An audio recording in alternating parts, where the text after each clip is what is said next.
Good, happy Sunday morning, everyone. March 1st, 2020. I'm Riley King, and welcome to this Sunday morning edition of Good Morning, New Hampshire. Rise and shine, everyone. Let's get this Sunday morning off to a good start. We will kick it off with your news. We'll begin with local news. It is Sunday, March 1st, 2020. Welcome to your Sunday morning edition of Good Morning, New Hampshire. Sit back, relax, grab a cup of coffee, and enjoy. Let's go to your local news first. In local news, New Hampshire's delegation keeps close eye on coronavirus developments. Rep. Pappas, Rep. Custer, Senator Shaheen, and Senator Hassan monitor coronavirus updates. Let's take a listen to that video from WMUR News 9, Tim Callery.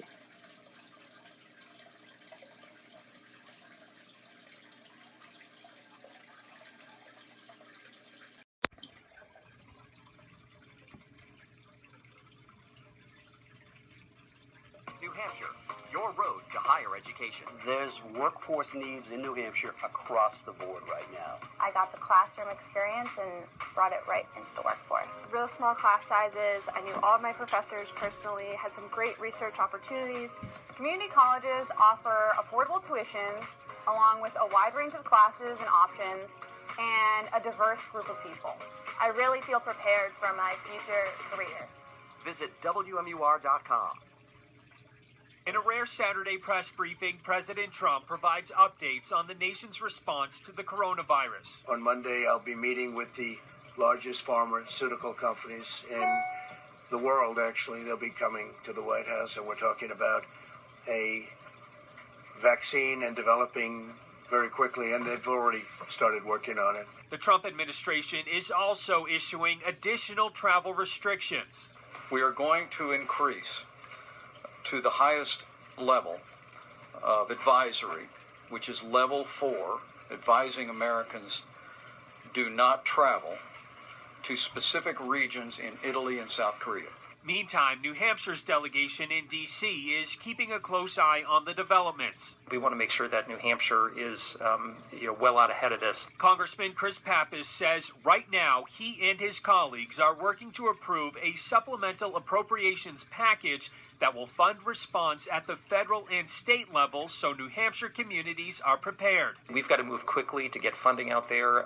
This is a very critical moment to make sure that states and localities have the full force of the federal government behind them. And this week, Congresswoman Annie Custer met with the Secretary of Health and Human Services in D.C. to get an update on the government's response plan. I want to be certain that we have a clear chain of command from the federal government to the states to protect local communities. And Senators Jeanne Shaheen and Maggie Hassan will be meeting with the New Hampshire Hospital Association on Monday to discuss the state's ongoing preparations to fight and contain the potential spread of coronavirus here in New Hampshire. Live in the studio, I'm Tim Callery, WMUR News 9. Okay, and there you go on that video and that report. And we're going to switch gears now. Let's go into national news. In national news, first coronavirus death in U.S. confirmed. Let's take a listen to that video from ABC News.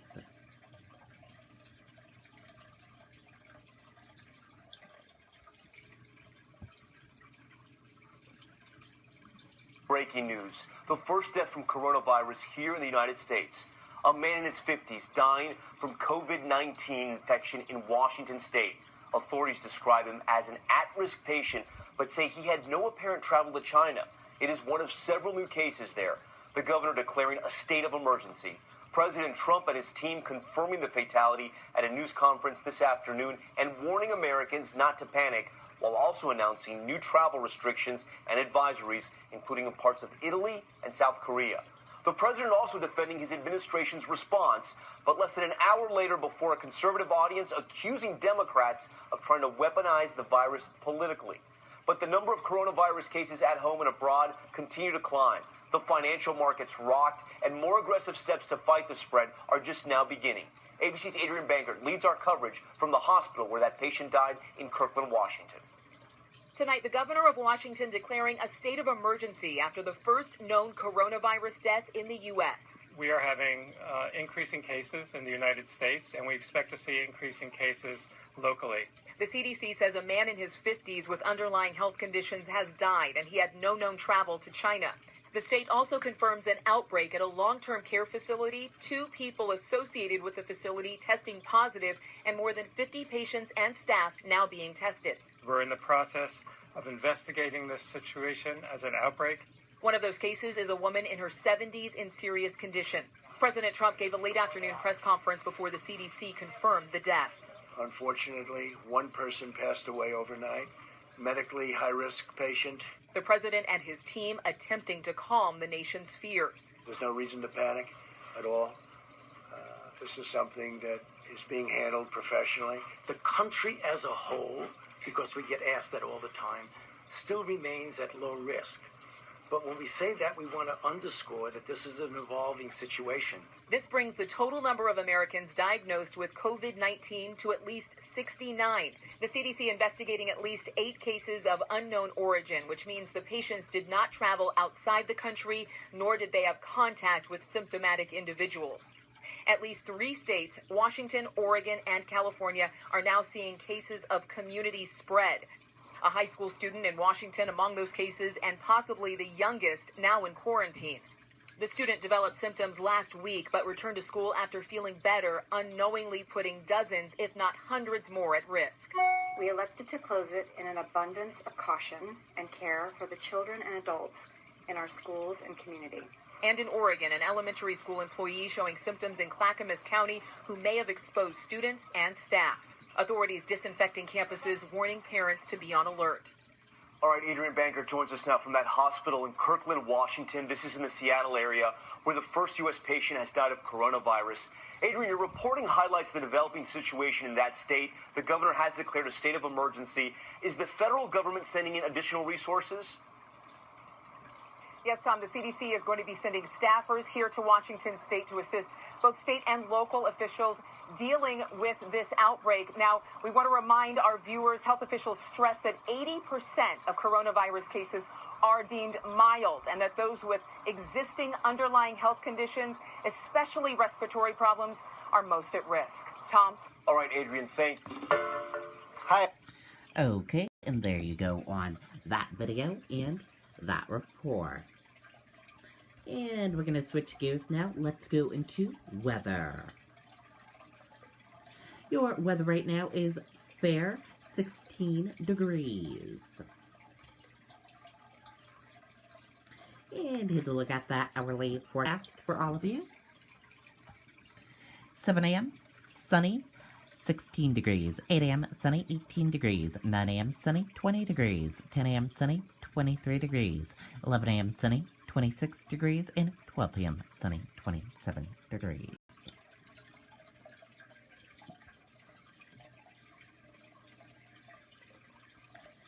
And the weather for today, abundant sunshine, high 32 degrees, winds northwest at 10 to 15 miles per hour. And here's a look at the current temperatures across New Hampshire right now. And here's a look at those current temperatures across New Hampshire right now. Keene, 9 degrees. Jaffrey, 16 degrees. Nashua, 18 degrees. Manchester, 19 degrees. Portsmouth, 18 degrees. Rochester, 17 degrees. Concord, 16 degrees. Laconia, 15 degrees. Lebanon, 8 degrees. Plymouth, 14 degrees. Mount Washington, -9 degrees. Whitefield, 6 degrees. And Berlin, 12 degrees. And here's a look at your next 7-day forecast. And mild week coming up. And then at the end of the week, snow/rain possible Friday into Saturday. So we'll be keeping an eye on that for all of you. And that does it for your weather. Now we're going to switch gears. Let's go into New Hampshire life. Let's take a look at upcoming events today. It's ain't easy being green, pest problems, and personalities of trees. 8 o'clock a.m.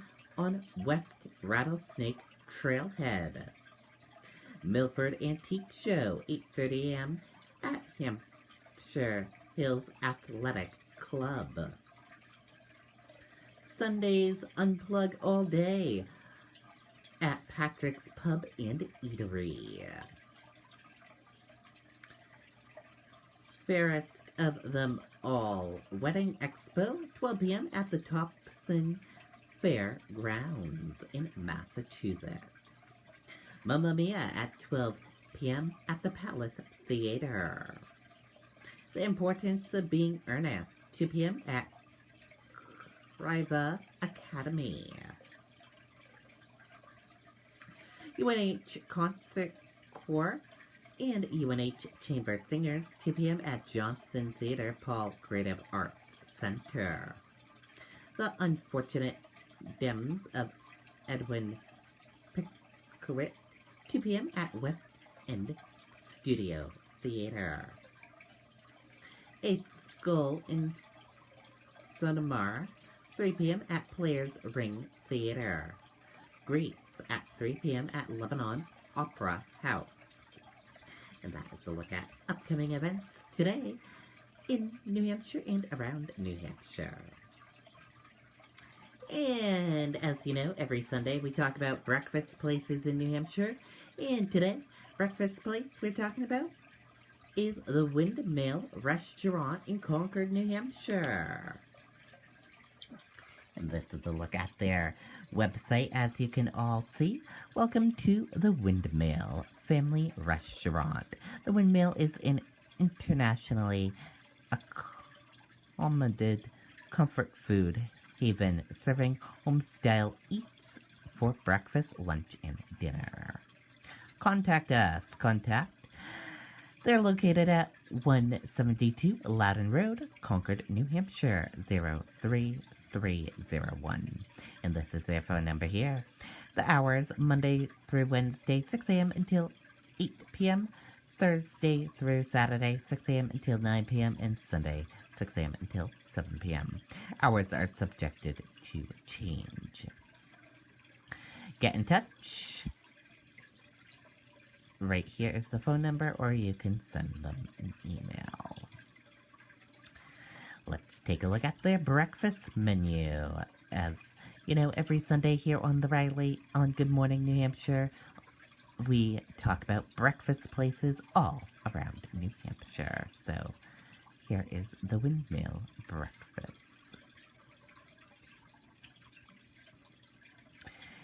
The Windmill Breakfast. Egg breakfasts, omelets, specialty omelets,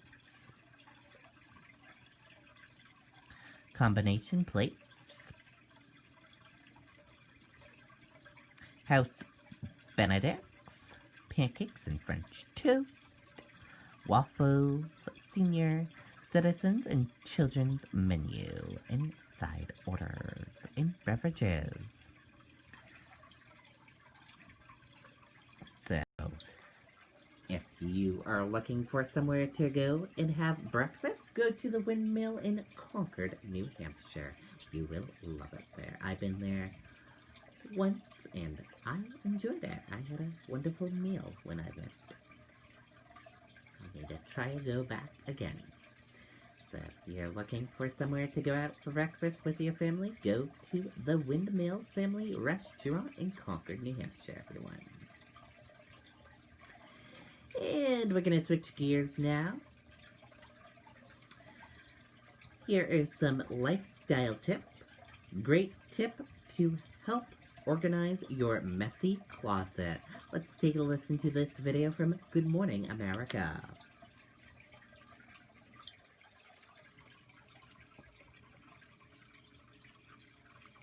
Well, now to closet cleaning. clean out. We're going to show you how to turn your messy closet into a masterpiece of organization. Here with us is Lauren Mack, an interior design expert and judge on the new Disney Plus show Shop Class. It's a competition for kids that shows how to build and design everything from skateboard ramps to mini golf courses. Take a look.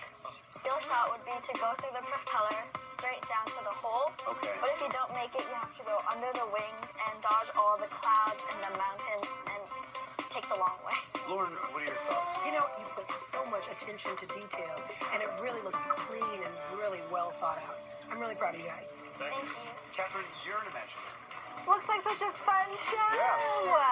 And you're here with us this morning to show us how to get our closets aligned. Absolutely, because while you're binge watching our new show, Shop Class, you can be cleaning your house and getting ready for the spring, right? Yeah. Perfect. So we are going to open the door, right? Yes, And we're Witch. gonna take a look. I'm going to do my best. disaster Vanna behind White. this wall, yes. Call me Vanna Witt. Vanna Witt. Like, show of hands, you guys. Who has a closet that looks like this? It's totally FEMA ready. It's a total disaster. Yeah, we're all there. The clothes are disorganized. There's no rhyme or reason. There's no actual, sense to the storage, right? But a closet is a really great, important place to utilize your real estate. So beyond the obvious mess here, specifically what's wrong with this closet? Well, like I said, the clothes are disorganized. You've got these janky old hangers. Hello, these things Turned are every which way. Every which way. There's no storage and actual accumulation of stuff. It's just a bunch of jumble of mess. So let's close this door and show it how it's really supposed to Some be done with. magic of television happening here. We're about to see Hocus a pocus. closet clean out. Bippity boppity boo with a flick of a wrist. Is that a Harry Ta-da! How do you like that? Hey, Magic, all right. baby. Sweet stuff here. Okay. Okay, so what did let's the walk pixie through dust do here? This is really simple, you guys, and it doesn't take a lot of money to have a really organized space. This is a great way to live your life more efficiently. So first and foremost, I forgot to mention, you guys, big news. I'm pregnant. I'm having another baby. Congratulations. Thank you. It's another little mini Mac. So I need my life to be as seamless as possible. Yes. I need no drama. I need to be able to find everything I need in one easy step. This is a great way to do it. My closet is a great place to start my Zen life. So I've organized all the clothes according to color. That's a really great way to really know exactly where you're going. I want to wear my pink sweater today. Pull it out. Pop. It's done. So utilizing storage like that, color coordinating. These hangers, guys, this is the way to go. The velvet hangers are huge. They really this is an instant way to maximize and actually add more cubic feet to your closet space. Plus, they're really efficient and affordable. You can find them online or in a local store. See the storage bins as well. The storage bins are huge. When you start to accumulate your stuff in storage bins, you know exactly where it is. You can find it easy. It's super simple. And you can add extra storage to your space. And then, of course, this is your vertical real estate. This is your horizontal real estate. Utilize your vertical real estate on the back. Yeah, come over here, baby. There we go. All right, yeah. Just tell me where to go. I won't bite you. You can utilize your vertical real estate, which is really important too. Utilizing the backs of a door can be a really great way. You can add things like your cords for your computers or whatnot. Little things maybe or makeup and whatnot. Even like things to clean off your skin with your nice suit. So you're nice and good to go for the day. Isn't that easy? One of the tricky things for a lot of people, I think, are T-shirts. You got a tip on how to organize those. Okay, so we've got the baskets, which you've seen in here, but sometimes just something as simple as rolling them up, you can add a lot of extra storage into your closet space by keeping all of your T-shirts rolled up as opposed to folded. And then you just put on the top, nice and easy like this. Boom. And so now you've got like 10 T-shirts in one little box. There you go. Super easy, right? And you can see Lauren on Shop Class on Disney Plus, and you can stream the first episode now, and new episodes are available every Friday. Thank you so much. Great to have you. Well, hey, babe. Okay, very good, and good tips there. If you need help organizing, those are good tips right there.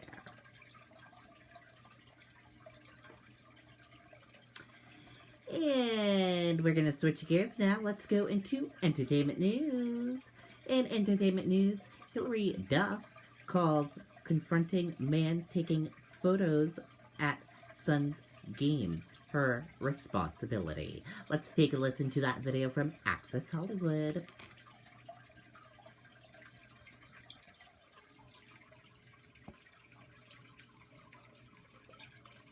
Sometimes I feel like since I bring the paparazzi there, it's my responsibility to kind of be like, hey, give space, or back off, you got some shots, leave, or whatever.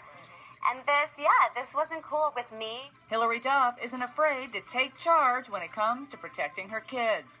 The mom of two opened up about confronting a man she says was taking photos at her 7-year-old son's soccer game recently, telling panelists on Friday's The Talk why she felt a sense of responsibility to step up. Hillary acknowledged that photographers often keep an appropriate distance, but she believes this one crossed the line, especially because it wasn't just her kid's picture being taken. And this guy was standing closer to the kids than the coaches. On the front line, closer than any of the parents were sitting, and I thought he was a family member, and when the other parents started to be like, who's that, and go and ask him who he was and which kid belonged to him, this wasn't cool with me, and that's my opinion, that it's wrong, and, you know, whatever universe I'm in, I'm going to protect my kids. Absolutely. That's right. And the other kids. Yeah, think about the other kids and the other families there as well. The 32-year-old documented the interaction in a now viral Instagram video and expressed her hope that laws change to require paparazzi to obtain parental consent before snapping photos of minors in public. Hours after her talk appearance, Hillary weighed in on another hot topic close to her heart, the fate of her anticipated Lizzie McGuire revival, which is no longer going forward on Disney Plus as originally planned. Hill explained in a lengthy Instagram message that her vision for the project comes with a passionate dedication to telling the story from a perspective she believes would best honor the character as an adult, and why she thinks Lizzie's new story could still find the right home. Writing, "Was incredibly excited to launch Lizzie on Disney Plus, and my passion remains. However, I feel a huge responsibility to honor the fans' relationship with Lizzie, who, like me, grew up seeing themselves in her. I'd be doing a disservice to everyone by limiting the realities of a 30-year-old's journey to live under the ceiling of a PG rating. It's important to me that just as her experiences as a preteen teenager navigating life were authentic, her next chapters are equally as real and relatable. It would be a dream if Disney would let us move the show to Hulu if they were interested, and I could bring this beloved character to life again. Your move, Hulu." Okay, and there you go. And now let's take a look at those celebrity birthdays for today. And here's a look at those celebrity birthdays for today. And happy birthday to all of these celebrities. We hope they all have a wonderful birthday and a great Sunday. And that does it for this Sunday morning edition of Good Morning New Hampshire. I hope you all enjoyed watching this Sunday edition of Good Morning New Hampshire. Have a great rest of your Sunday. I'll see you back here next time for another edition of Good Morning New Hampshire. Goodbye, everyone.